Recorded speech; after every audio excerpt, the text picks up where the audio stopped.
पुरी जिलास्तरीय 79तम स्वाधीनता दिवस अवसर में बड़शंख युव सांस्कृतिक परिषद आनुकूल्य गोपबंधु आयुर्वेद महाविद्यालय सम्मिलनी कक्षठारे 34तम रक्तदान शिविर को मुख्य अतिथि रूपे योगदान कर उद्घाटन करथिले मान्यवर मंत्री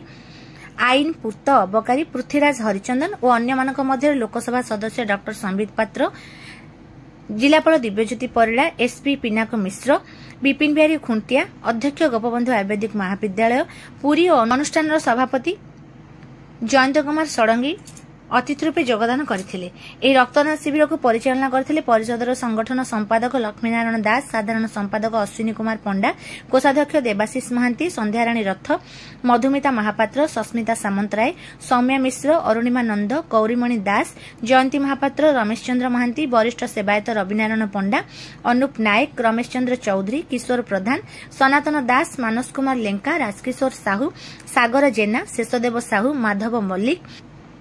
अनिल कुमार साहू, रजनीकांत पट्टनायक, लक्ष्मीधर महापात्र, राकेश दास, हिमांशु शेखर राय, विनय नृसिंह महापात्र, रक्त भंडार अधिकारी डाक्टर दीपक कुमार साहू और समस्त कर्मचारी यह रक्तदान शिविर को परिचालना करथिले।